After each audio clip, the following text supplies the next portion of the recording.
Hey everybody, Dirili here. Thank you so much for joining me for another episode of Hakuoki Kyoto Wins. We are on Nagakura Shinpachi's route, and I believe this is another scene from Zuisoroku that they've inserted here that we're just starting. This is where guys are getting a little upset because Hijikata's being really hard on them in the absence of Kondo and all. So let's hop into that. You can just sit back, relax, and let me read you a story. Ugh, what the hell is up with Hijikata? He's been riding us way harder than usual. You're telling me? I was trying to get permission to go out for a bit, but he wouldn't shut up till I gave him an itinerary of what I wanted to do. I don't know, guys. Cut him a little slack. If something bad happens while Kondo is out, it could really screw us up. He's got a lot on his mind. Yeah, sure, I'll buy that. But tell me one thing, why isn't he cracking down like this on Ito's men? Does he think he can shove us around just because we've known each other longer? Nagakura frowned and let his back fall onto the floor with a thump. He sat there for some time, staring at the ceiling before he spoke again. Alright, that's it. We're going to the city. Everybody get ready. What? Right now? Hijikata had been quite clear about how he felt regarding nighttime escapades. Damn right. What does he think we are, priests? I'm not sitting around in a temple all day. The night's young. We need to tell the rest of the guys. At least we can kind of talk back, but they have to do whatever he says. They're probably miserable. With that, he disappeared. I suppose we have to go too. Someone needs to watch out for Shin. He seems pretty stressed. Yes, he does. Harada turned and looked straight at me with an eyebrow pointedly raised. What do you want me to do about it? Wait, you mean me? I'm putting you in charge of watching over him. Nagakura returned with a number of men in tow, and we headed out into the city. He drank sake by the gallon. I think that would kill a person, and before long he was in a much better mood. Come on, boys, let's hit the next one. Drinks are on me. Oh, I heard that place over there is pretty good. Thank you, sir. But, are you sure this is okay? Isn't the commander going to get upset that you bought us out? Oh, don't worry. I'll take responsibility for that. If he gives you any crap, you tell me and I'll shut him up. Yeah, I don't think that'll work out too well. You're awesome! Thanks, Captain Nagakura. We'd follow you anywhere. Although some of them seemed nervous, Nagakura's good humor and generosity had buoyed the spirits of the warriors significantly. Although none of them had the courage to say it, I began to suspect that Nagakura wasn't the only person tiring of Hijikata's strict rules. Shin, don't you think we should be getting back? It's almost curfew. If we aren't home soon, we're gonna get it. Curfew? Come on, curfews are for kids. Forget it, we'll be fine. Fine? If we break curfew, we have to, seppuku. Huh, Hijikata wants to make me cut myself open, he's welcome to try. I wasn't sure if it was the alcohol, but whatever it was, Nagakura wasn't listening to Heisuke. Nagakura. He turned to look at me. Hey, Chizuru, you're coming, right? I must be the voice of reason here. We should not. No, of course not. We can't break curfew. But... I know Hijikata wouldn't want to make you kill yourself over something like this, but I don't think he's going to back down either. Rules are rules, and he can't make exceptions for his friends. I could feel several pairs of eyes on me, and I suddenly became very aware that I was lecturing a man twice my size with 4 times my strength. You two have known each other for a long time, right? You're friends. Don't think about the rules, think about your friend. I love being the voice of reason. Yeah, I guess you're right. He probably doesn't want me dead, right? Behind him, I saw Heisuke and Harada let out silent sighs of relief. Yeah, he doesn't. I mean, think about how much we've all been through together. Alright, let's pack it in. If we hurry, we should be able to get back in time. Nobody was anxious to incur Hijikata's wrath, so our exodus was swift. Before we began to move, however, Nagakura turned and bent down close to me. Hey, thanks for stopping me. What? One of my less attractive traits is that once I get stuck on something, I kind of lose sight of other stuff. Gets me in trouble every so often. I feel like it might be a little more frequent than that. If you hadn't done what you did, I don't think I would have even considered the consequences until it was way, way too late. So, I'm glad you were here. Thanks, Chizuru. Oh, it was nothing. I'm glad I could help. It's much harder to write off someone you've known well for years, even if you often disagree. In his heart, Nagakura had no real desire to hurt Hijikata, and I was certain that sentiment went the other way as well. Unfortunately, when we got back to headquarters, it was already long past curfew. How can it be long past curfew when Harada said if we hurried we could make it on time? How did we get this late? What's going to happen to us? Do you think he's going to make us, I won't let that happen. I'm the one who dragged you all out there, so if something goes down, I'll take the heat. But... I've got no regrets. If I have to kill myself over something as dumb as this, then that's how it goes. And to hell with the Shinsengumi. Nagakura... He seemed oddly unconcerned for a man who might be about to die. I didn't know what I could say to him, so I just watched as he walked off. Right. Well, come on, guys. We'll be fine, so don't worry about it. Shinpachi won't leave you twisting in the wind. Okay. At Harada's urging, we followed Nagakura toward the hall. See what fate awaits us? Hijikata was waiting for us, looking furious. Getting pretty late for boys who aren't on night patrol. I think I made the punishment for breaking curfew clear. Not scared of death, I could see some of the other warriors going pale as they looked nervously at one another. Hey, I forced them to come with me. I'm responsible for all this, okay? Don't remember putting you in charge, Shinpachi. I decide who's responsible, and I don't give a crap who invited whom. You all broke regulations. For several long tense seconds, Hijikata and Nagakura stared at one another. Hey, Hijikata, it's our fault too. We should have just told Shin to go home earlier. Then none of us would've... Hijikata's eyes pulled away from Nagakura's and dragged across the rest of us like a sheet of fire. I would not want to be in that room. Rooms, now. You'll get your punishment later. But... Come on, Heisuke, let's go. What? Why? You're really just gonna leave him here to die? Harada didn't answer, nor even look at Heisuke. He just stared into Hijikata's eyes deeply. Then he grabbed Heisuke by the arm and began to haul him bodily from the room. You too, Chizuru. Okay. I braved one furtive look back over my shoulder at Nagakura as we walked away. From where I was, I couldn't see his face. Once we reached the hallway, out of sight of Hijikata, Harada stopped. Then, very quietly, he moved toward the sliding door. Oh, good lord. He only pressed an index finger to his lips, telling me to be quiet. Then he leaned up close to the door, listening intently to what was happening on the other side. This is not wise. I moved up next to the door as well, and followed suit, as did Heisuke. Well, I'm not afraid to die, so if that's what it's going to be, then spit it out. Hijikata sighed. You're not happy with how I'm running things, are you? Every time you do something like this, it always comes down to my leadership. This wasn't the tone he'd used giving orders to the other warriors.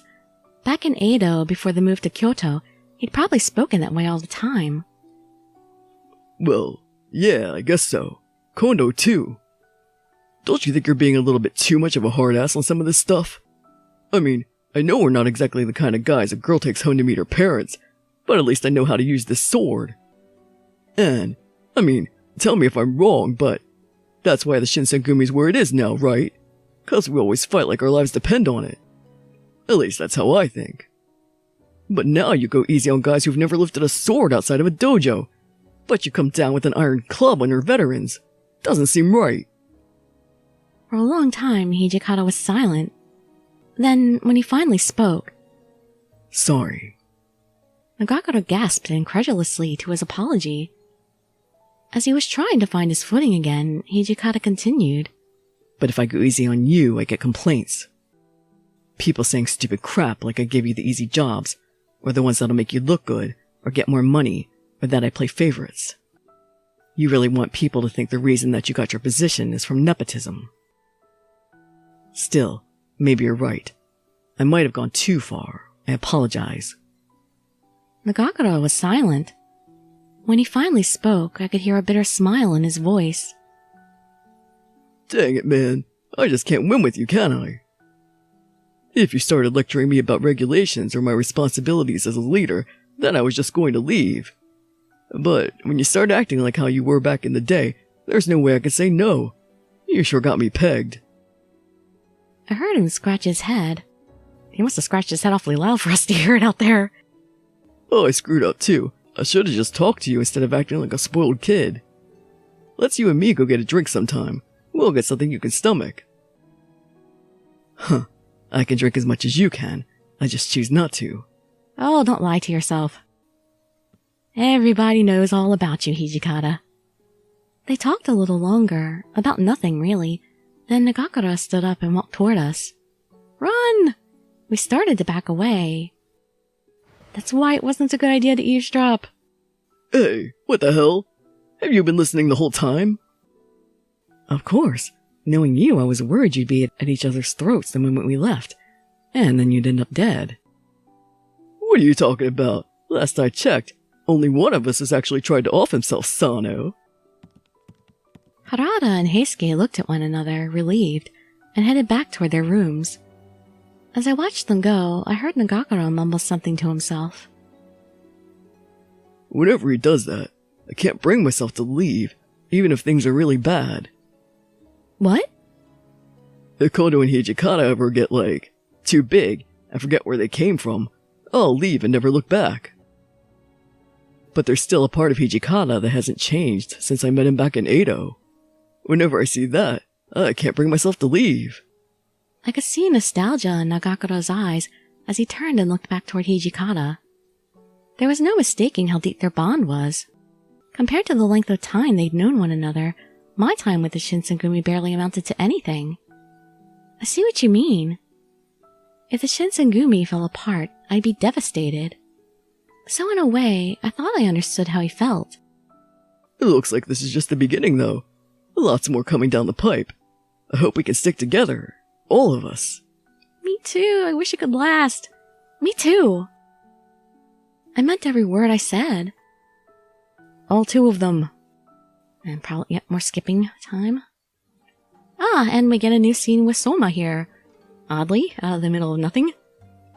He's very serious and respectful. Coincidentally, he had met the Shinsengumi around the time I'd first arrived in Kyoto, and he crossed paths with them during one of their rounds.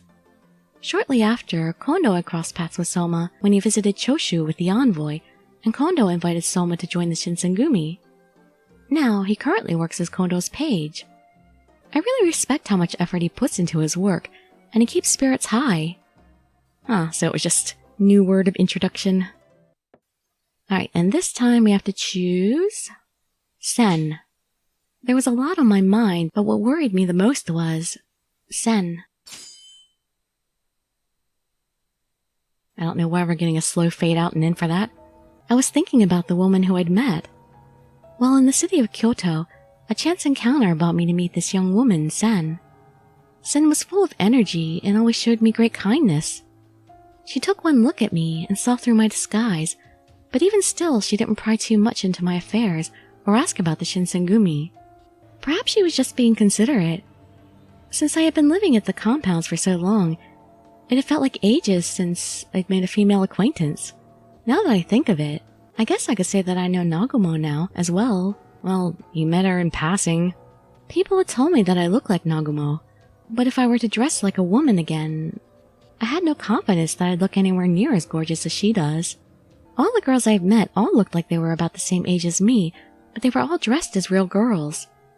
I couldn't help but feel a little envious about how beautiful they were. I wondered if the day would ever come where I could be the girl I used to be. Someday, as long as you don't die in a bad ending before that. A few days later, I had been accompanying Nagakura on his rounds to search for my father. However, on this day, I couldn't help myself from looking at all the other girls my age.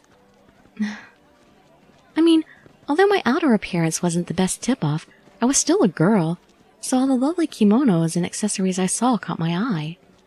I think living exclusively with men for a prolonged period starved me of conversation with real women. Technically, Since I'd arrived in Kyoto, the only girlfriends I'd made were Nagumo or Sen. You can't count Nagumo. Huh? Hello? Are you listening? Nope, not at all. Oh, Nagakura? Sorry, what was it? Well, it's not a big deal. There's been a real funky vibe going on lately. Probably because of Ito and Miki, I think. Every day they run their little mouths. Don't they just piss you off? I suppose. Nagakura seemed to be in the middle of a venting session, so I kinda tuned out. But I felt bad that I didn't hear what he said at first, so I focused now on what he was saying. I wonder why Kondo decided to let them join. 'Cause they needed men? It all makes sense. Wanted to get more members and all. But things ain't the way they used to be, you know? I feel like he's kinda rushing it with these guys. Before, the Shinsengumi were a bunch of guys who really supported the shogunate. But then you got Ito acting like a big shot and all, even though he's an imperialist. I'm kinda rambling, but I guess all I'm getting at is, I want Kondo to show us more respect, yeah? Nagakura sighed. He seemed to be wanting to hear my take on it. I think I understand what you mean. To be honest, when it came to politics and what people's principles were, I didn't have any answers. But as best I could, I kind of felt I could understand where Nagakura stood.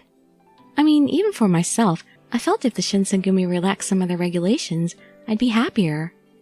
That way, I'd be able to hang out with people my own age, and talk to girls who go through what I'm going through. Well, not exactly. I don't think there are any girls anywhere nearby that are going through this exact same situation. But I didn't feel like venting my own frustrations to Nagakura, although I agreed with what he said. I think I understand what you mean. As long as we get him, he's happy. Yeah, really? You do? Yes. After all, only your true friends, people you feel yourself around, are the ones who last.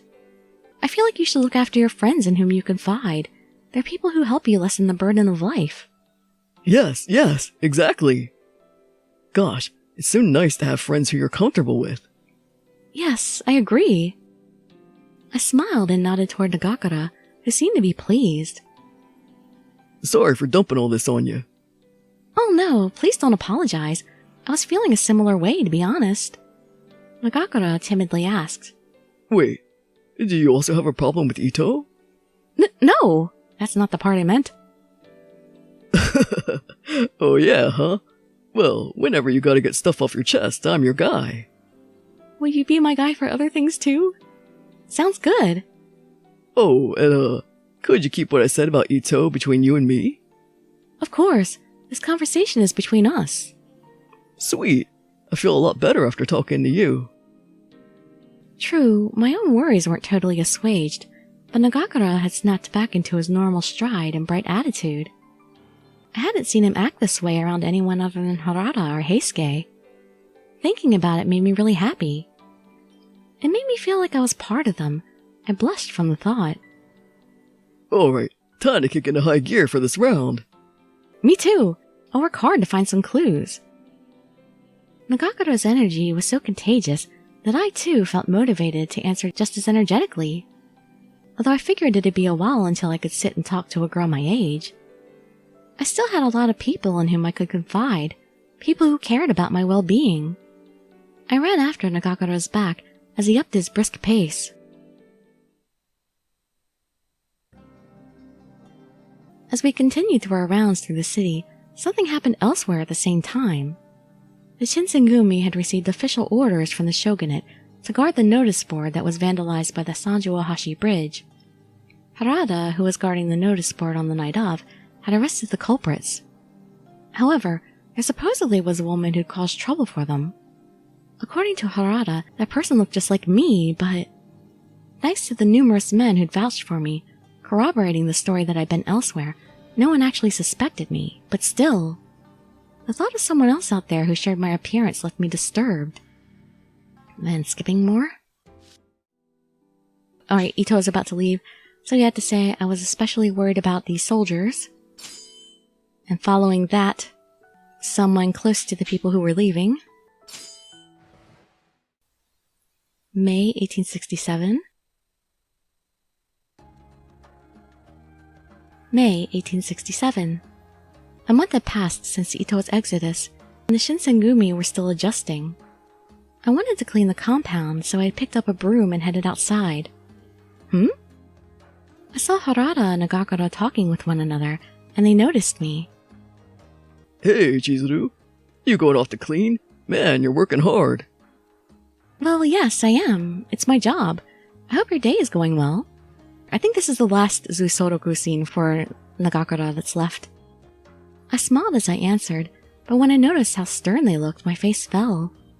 How's Soji? You were checking up on him, right, Chizuru? Yes, he doesn't seem to be feeling too good today. He doesn't eat, and when he does, he's pickier than a spoiled kid. And he's got the attention span of a puppy. That's why it takes him forever to recover. Yeah, he doesn't do himself any favors.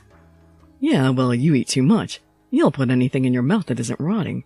And you've got so much grit, you might as well be gravel. Hey, you say all that like it's a bad thing. Anyway, still seems kind of strange that Okita is out with a cold for this long, even for him. Nagakura fell silent and gazed up at the red sky. I guess we all suspect. I wonder how Saito and Heisuke are doing. You know how all Ito's other guys are just a bunch of ass-kissers. Just can't see those two hitting it off very well with guys like that. You may have a point. If they ever decide they want to come back, I'd be happy to talk to Kono about it. Something in his voice sounded very sad. Every so often I would find myself consumed with sadness at the departure of Heisuke and Saito. But for Nagakura and the others who had known them for longer than I had, that feeling was undoubtedly felt much more deeply. Shinpachi, you've been filling in for Soji, right? Taking care of the First Division and training the new recruits? Are you doing alright? Seems like a heavy load. Of course it is. I can only be in one place, but Kono and Hijikata are sure as hell trying to tear me in half. His tone said he was trying to play it off as nothing, a joke. But in his eyes I could see that it wasn't. But when Soji feels better and Saito and Heisuke come back, I don't want everything to be a mess, you know? Oh. There was a note of almost forlorn hope in his voice. What if Okita didn't improve? What if Saito and Heisuke never returned? Nagakura knew those were possibilities, and I was sure. So perhaps this was his way of staving off the fear that threatened to overwhelm him. Huh, gotcha. Nah, I'm just throwing all the busy work to Shimada. I'm doing fine. And when Soji gets better, I'm gonna make sure he works a double shift to pay me back for covering his ass. As for Saito and Heisuke, it's not like there's no chance they'll come back. Anyway, it's almost time for me to go on rounds, so I'll see you chumps later. Bye. Nagakura? But he was gone before I could stop him. Still can't lie to save his life. Then again, I guess I'm not one to talk. He watched Nagakura go with a crooked grin. I thought that night's patrol was Harada's, not Nagakura's. I guess he's feeling sad. Of course he is. A couple of his best and oldest friends just left. Who wouldn't be sad? No matter how much he was worried, we could do nothing to speed Okita's healing, and Saito and Heisuke had chosen their own paths.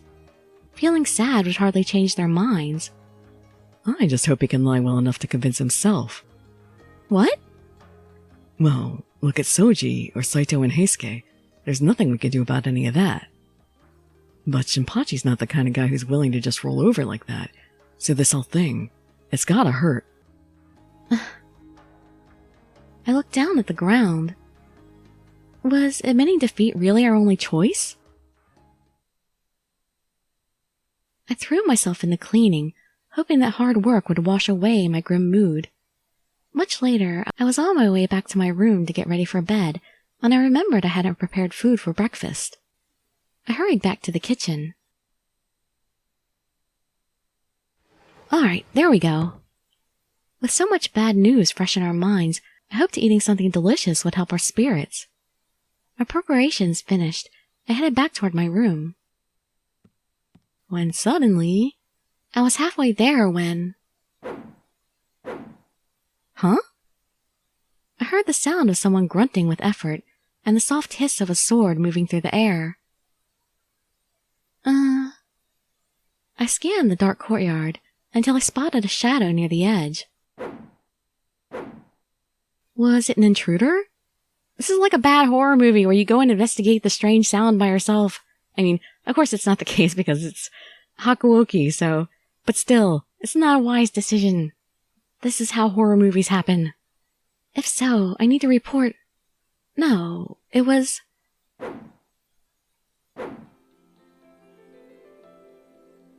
a picture of our man. Damn it. The silver line of his sword flickered through the moonlight beneath the soft pink cloud of cherry blossoms in the trees above him. It was picturesque, as though I'd wandered into a painting. Nagakura, however, was ignorant of its beauty. To him, there was only the sword. Every muscle of his body was pulled taut with strain of the body and strain of the heart. Whatever he was fighting, only he could see. As I watched him there, I felt pain like a knife in my heart. With each swing, I could see his own pain deepen. I stepped forward onto the path, and the crunch of gravel under my feet, unexpectedly loud, echoed through the silence of the night. Nagakura stopped and looked in my direction. Sorry to disturb you. Chizuru, how long have you been there? Not long, just a few seconds. I'm sorry, I'll be going. He laughed awkwardly, trying to brush off something both of us knew I wouldn't soon forget. Well, I can't skip on training, you know. Get out of shape otherwise. So, It was a weak lie, and we both saw through it. I'd seen men train, and what Nagakura had been doing was not training. Is something wrong? Are you okay? I know I'm kind of butting in, but do you want to talk about it? Sometimes just telling someone else what's wrong can help you feel a lot better. So, Nagakura sighed and wiped sweat from his forehead. When he spoke, his voice was flat and resigned. I don't know if I'd say something's wrong, really. I guess I realized some stuff. What do you mean? He looked up at the moon and fell silent. We stood there for several long moments before he started to speak. Look, I love a good sword fight. When you're up against someone who's better than you, you don't have room for other thoughts, right? All you can do is figure out how you're going to outsmart him and get away with your life. It's just you and him, nothing else matters. I think the first time I picked up a fencing stick, I was 8, maybe 9. I've always been a fighter, so I dove in and got good pretty quick. I nodded as he spoke. I knew how strong he was. I'd heard from plenty of people that he was on par with Okita and Saito, or possibly even better. It was something of a hot topic among the rank and file, in fact. Anyway, I started wandering around with my gear and tested my skills with anyone who'd let me. That's how I met Kondo and the other guys. Oh, I was pretty surprised, honestly. Kondo was a beast, but nobody'd heard of him. That blew my mind. I remember Hijikata saying that he wanted to get Kondo the kind of recognition a guy with that kind of skill deserved. And that wish, I guess we made it come true to some extent. The thing I love about Kondo was even when he was poor or when people tried to take advantage of him and his wife told him to get rid of us. He never did. We were a crazy bunch, but he refused to abandon us. And whenever anybody needed him, he was there with a smile. But now he's got the water of life, and he's making furies to get the edge on our foes. And he treats his men like pawns. That's not the guy I remember. In my mind's eye, I could still see Nagakura, sword in hand, his mind funneled into the cold steel as it whispered through the night air. Things that he had believed in and fought for had changed beneath his feet. He couldn't decide if he should continue down this new changed path or abandon it altogether, and that had thrown his heart into turmoil. Perhaps he had hoped that with his hands on a sword, where he felt they belonged, he could see his way to the truth. Man, this isn't like me, huh? I know worrying about all this is pointless. How come I have to figure stuff out? Why can't I just go on being an ignorant, bullheaded, carefree idiot? 'Cause you're human. His face was twisted into a strange expression. I couldn't tell if he was about to laugh or cry. I have to say I don't think so. I don't think it's unlike you at all. Everybody does stuff like this. You're not the only person who's questioned his path in life. You just need to take care of it one step at a time, you'll find the answer you need. And I think whatever answer you find will be the right one. Chizuru. I'm just full of wisdom. Sorry, that was totally out of line. What? No, not at all. I'm not mad or anything. The opposite, actually. What? I was just wondering when this girl, who was scared of her own shadow when I met her, got so tough. I used to look out for you all the time because I couldn't handle things here, and now you're telling me how to handle my life. Nagakura, He was trying to brush it off as a joke, but I could hear a note of self-derision in his voice. The only reason I'm the person I am now is because I had you and the other guys looking out for me. For the longest time, I felt like I was nothing but trouble, and all of you put up with me because you felt like you had to, and I was useless. But you were always so cheerful, and it helped me feel like maybe things weren't so bad. You talked to me like I belonged here, I guess, and you made sure to include me when you guys did stuff. So, thank you. You helped me through a really tough time. Come on. You're making a big deal out of nothing. You're like a kid sister. Of course I'm gonna take care of you. Here you are with the sister thing again. Stop saying that, man. Haven't we gotten any closer in the last couple chapters? Come on, give me an inch. I thought about that for a moment. Well, then isn't it perfectly natural for me to look out for my usually reliable but occasionally difficult big brother? Oh, I'm leaning into it. Point taken. I guess we're even then, right? He let out a long breath, and some of the darkness that had settled around him drifted away with it. Yeah, I think so. That was something of a lie, of course. Nagakura had given me far more than I'd given him. Big brother, huh? Yeah, I could get used to that. Don't! I want something more than that! That's not what I want! Although, it seems a little low class for a man of my standing, you know? How about, honored elder brother? How about something a little more intimate? I don't know about that. Damn. Well, it was worth a shot. He shrugged and looked around the yard, trying to act as though it was nothing. I blushed a little, hoping he couldn't see. I never had a brother, but if it made him happy, maybe I could. No, I don't want to! When I looked up again, he seemed to have made his decision. Soji's bedridden. Saito and Heisuke are gone, and we're short on men. Just need to tough it out a little longer. He sounded as though he was convincing himself that this was merely a temporary setback. I found myself wondering how long a man like Nagakura could continue to lie to himself. I didn't know what to say, though, and he just looked at me and grinned. Sorry for talking about all this stuff. Don't you have to get up early tomorrow? You should be getting to bed. That's right, I gotta cook breakfast. What about you? Oh, I think I'm going to stay out here a little longer and watch the moon. I've got a lot to think about right now. Okay, just make sure to get inside if you start feeling cold. Good night. You too, kid. Good night. You kidding? This man doesn't feel the cold at all. I gave him a short bow and walked quietly away, leaving Nagakura sitting silently under the soft pink of the cherry blossoms. I want to sit there and watch the moon with him. Even after I returned to my room, I couldn't manage to get his words out of my mind. Had Kondo really changed so much? Was he no longer the man that Nagakura had known in Edo? Surely Kondo had his own private miseries as well. I wasn't in a position to tell either of them what to do, of course, but it was painful to see Nagakura worry so. I suspected he knew what the answer to his dilemma had to be, but accepting was no easy task. What could I do for him? I slept little that night. Thoughts of Nagakura's pained face kept me awake. And that would be the end of the scene, so that'll be the end of this video. I just had to finish the scene, so yeah, it might be a little bit long after editing, but I did it, I squeezed it in. Next episode will be July 1867. Actually, Nagakura has actually had a couple of new scenes in here so far. More than Yamazaki and Sanin, I feel like. So hopefully we'll see more upcoming before the game ends. So I hope to see you in the next video or some of my other ones. And I'd be so grateful for any likes, comments, subscriptions, or shares with your friends to show some support. Thank you so much for joining me, and I wish you all health, happiness, and safety. Dirili signing out. Bye-bye, everybody.